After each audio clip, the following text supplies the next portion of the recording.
Apparently, I have Puck's haircut.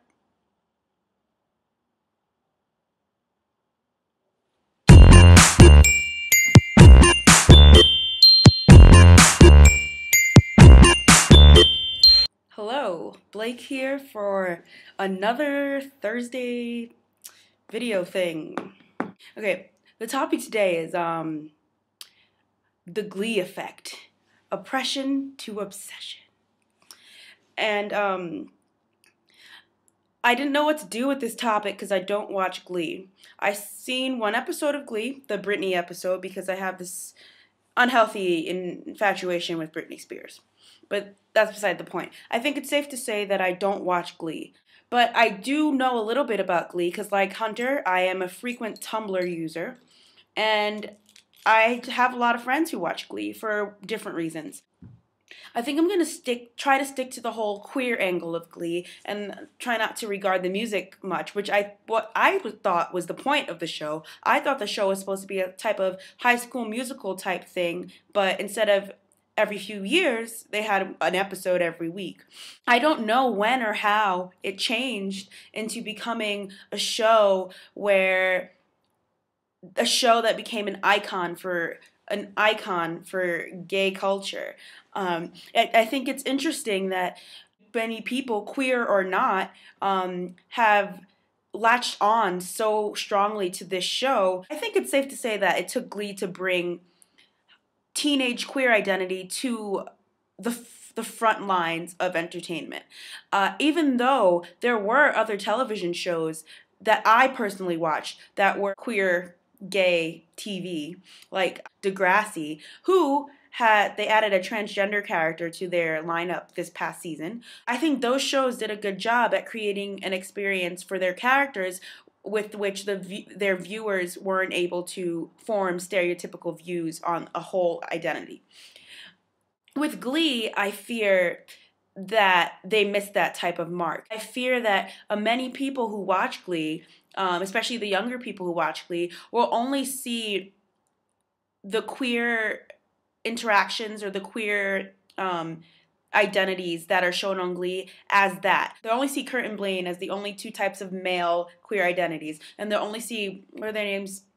Brittany and Santana as the only two female queer identities. While I understand that the show is trying to be a satirical representation of high school in America, I think it's also not a good idea to only do pure satire in a show like this where the viewer base is so diverse and so huge. I mean, so many people probably do not realize that Glee is not real. And I know they realize it's a television show, but when you watch something, at least I think in my personal experience when I was younger, I would watch something and I would think back later and be like, well, I saw this on TV. And like, even if you don't, you don't purposely even if you don't purposely absorb something into your own life that you've seen on television, it happens. And I think it's dangerous of Glee to only present stereotypical identities within a show. I think it's horrible that after these stereotypical identities have been exposed on the television show, that people are grappling and holding on really tight to these people as if they're like these real people. It bothers me that some experiences that may not be as more frequently exposed or seen or not so common amongst people in real life aren't shown on Glee. It's unfair of Glee to only show things that we've seen already. I mean, yeah, there was a gay teenage kiss on television, or maybe there was a lesbian one too. While I do know many milestones have been passed, and I know without Glee there would be so many people who would probably still be in the closet, or so many people who might still have some bigoted views on homosexuality or bisexuality, I still think that Glee is a dangerous show. The music's great. The reason why I think I do not like Glee is because so many people like it. So many people are attached to it. I'm afraid that people will see Glee and they'll think that only what is shown on Glee is what a queer experience is. There's the whole Britannia situation, and I'm upset that the only lesbian or female loving female situation is this couple, because there's so much diversity within just that section of queer identities, I think. But I also understand that it's a television show that gets an hour every week, and it's not possible to stick every single thing and experience and identity and type of person into an hour. But I do think that it would have probably been better if, I don't know. I think it's a catch-22 really, because personally I wish that all the gayness in Glee wasn't there, because I think they didn't do a very good job portraying queerness in Glee.